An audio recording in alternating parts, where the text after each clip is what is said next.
एक जयकारा लगा दीजिए महाराज जी। नमस्कार। महाराज जी प्रणाम। पी लो, फिर चाय वाय पी के और यहाँ मंडप पे जाके बैठो कुर्सी और जब नहीं जाना है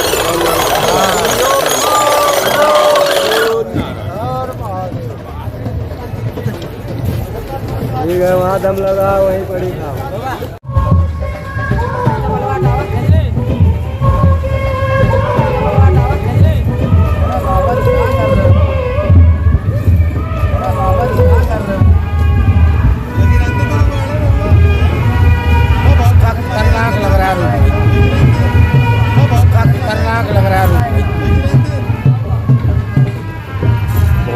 शानदार, बहुत शानदार। अग्नि अखाड़ा जो है, अग्नि अखाड़े के गण इस वक्त मैदान में आ चुके हैं और भोलेनाथ के उपासक हैं। अग्नि अखाड़ा के देखिए गण, तलवार देखिए हाथ में तलवार है और गण दिखाई देखिए, गण कितने खूंखार तो गण है, ये देखिए।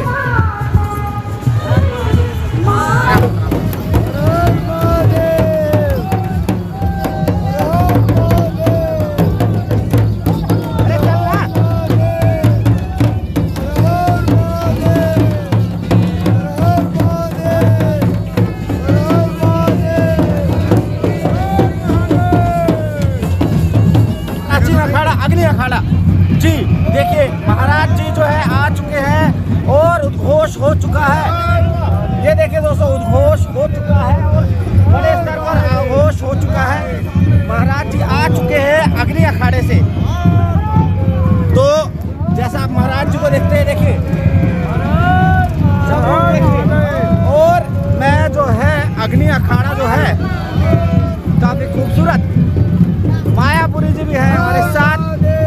और दोस्तों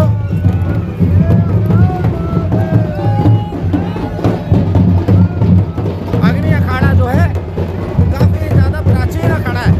देख रुक जाइए।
सभी मित्रों को राधे राधे, जय श्री राम। दोस्तों इस वक्त हम हैं भारत के सबसे बड़े और पूरे विश्व के बड़े सांस्कृतिक आयोजन में।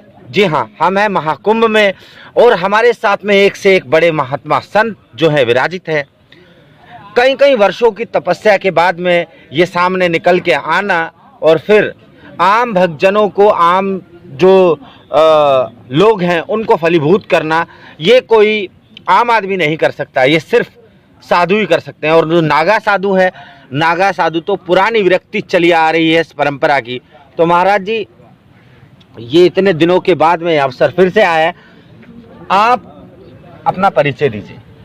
हमारा महंत शिवगिरी नागा बाबा जी, नागा बाबा जी। तो महाराज जी ऐसा कहा जाता है कि जैसे मिलिट्री की ट्रेनिंग होती है वैसे नागा की ट्रेनिंग होती है। एक नागा जो है आम 3-4 आदमियों पर भारी होता है, आम आदमियों पर भारी होता है। तो नागा साधु जो है उसको बनने का क्या प्रोसेस है? अब बोलिए, ऐसे बोलिए, झुकना नहीं है आपको, बोलिए। ये जितने भी हमारी नागा सेना तैयार होती है जी, और नागा सेना जो तैयार करने का तथ्य है वो सनातन और संस्कृति जी। दोनों का बचाने का कार्य जो करते थे जी। नागा ही साधु करते थे। जी। और जितनी भी आज की डेट में मॉडर्निज्म में कहें तो जितनी आर्मी है, जितनी नेवी है, जितनी हमारी एयरफोर्स है, ये सारी फोर्सों का और सारी संस्थाओं का गठन जो हुआ है जी। वो नागाओं की परंपरा से हुआ है।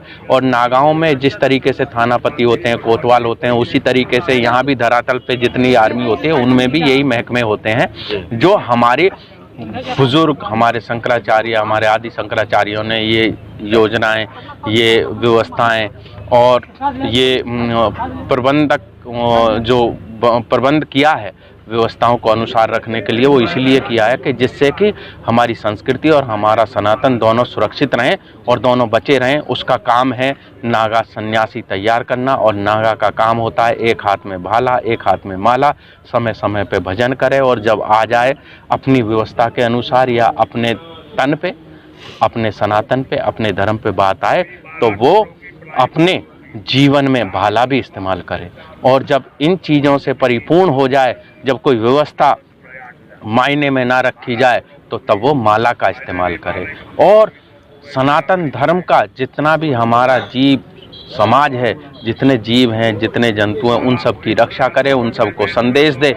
वन में रहे तो माला जपे और सामाजिक और सांसारिक और गृहस्थियों के मठ मंदिर में रहे तो फिर समाज को नया संदेश दे। ये नागा सन्यासियों की परंपरा है जी, नागा साधु की परंपरा। और नागा साधु हैं तो मैं ये कहता हूँ कि हमारी संस्कृति बची हुई है। जी, तो जब बाबर का हमला हुआ, जब औरंगजेब का हमला हुआ,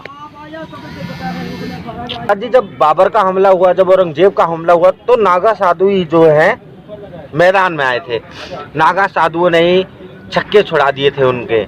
तो कितनी ज़्यादा शक्तियाँ होना और पहाड़ों में तपस्या करना, भूखे प्यासे रह के तपस्या करना, ये सारी की सारी जो शक्तियाँ हैं, ये किस प्रकार इतनी ज़्यादा शक्ति कैसे संभव हो पाती है? आम आदमी तो कल्पना नहीं कर सकता इतनी शक्ति होगी।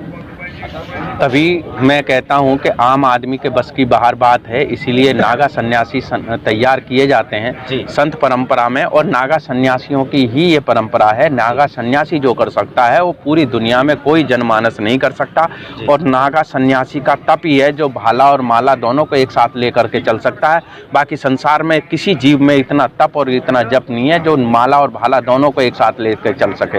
एक चीज़ तो लेके चल सकता है, वो इन दोनों में से कोई सी हो सकती है, लेकिन दोनों चीज़ों को लेके चलने में अगर कोई सामर्थ्यवान है तो वो सिर्फ और सिर्फ नागा सन्यासी है और कोई नहीं। महाराज जी, कोई जीवन का एक चमत्कार आप बता दीजिए। वैसे तो अनेकों चमत्कार आपके जीवन में हुए होंगे, लेकिन तपस्वियों से जुड़े कि जिनके बारे में आपने सुन रखा, देख रखा कि भाई ये महाराज तपस्वी थे, इनके पास में ये सिद्धि थी, ये चमत्कार इन्होंने किया था जीवन में, तो वो एक कोई वृत्तांत सुनाइए। उसका मैं सुना देता हूँ। वो बहुत सारी चीज़ें हैं। जैसे मैं हमारे कैलाशवासी नरेंद्र गिरी महाराज जी हमारे अखाड़ा परिषद के अध्यक्ष थे। मैं उनके साथ काफ़ी लंबे समय तक रहा।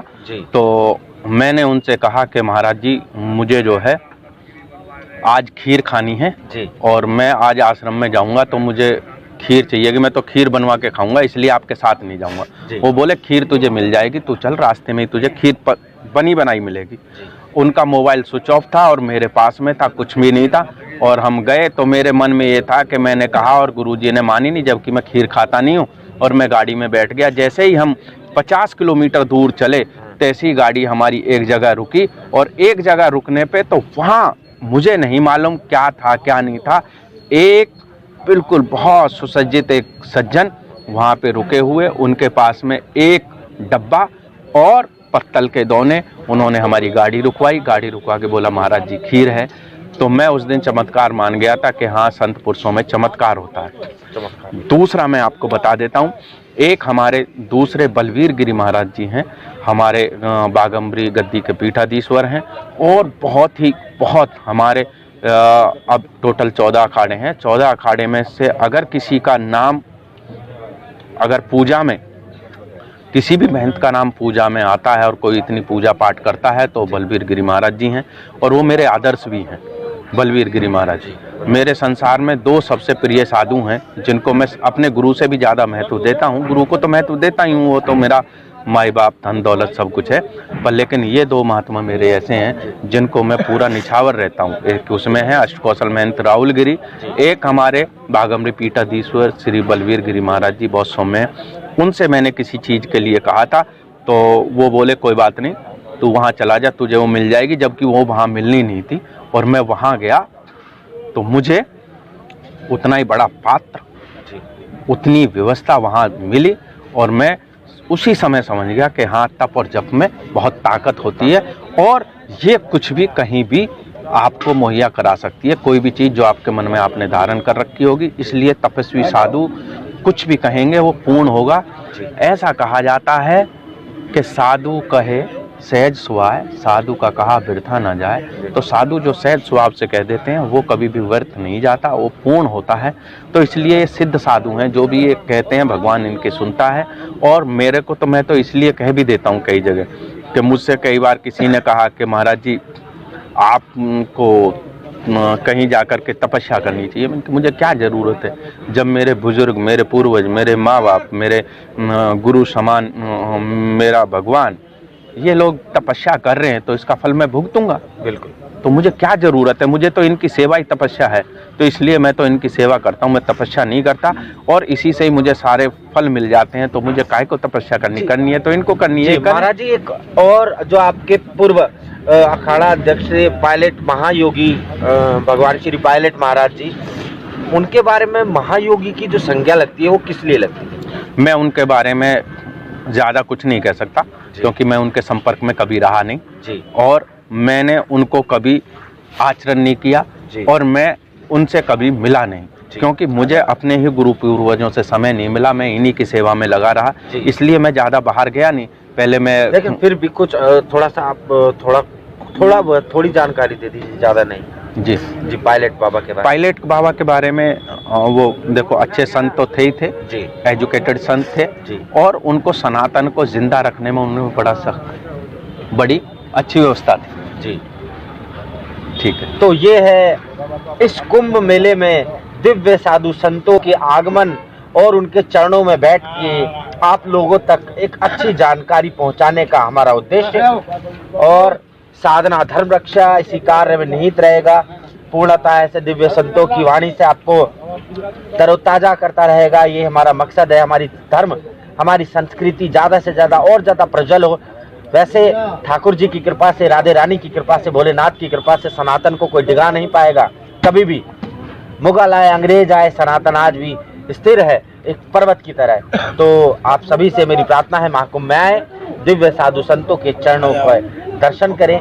इसी के साथ में आपको दंडवत है, कोटि कोटि प्रणाम जी।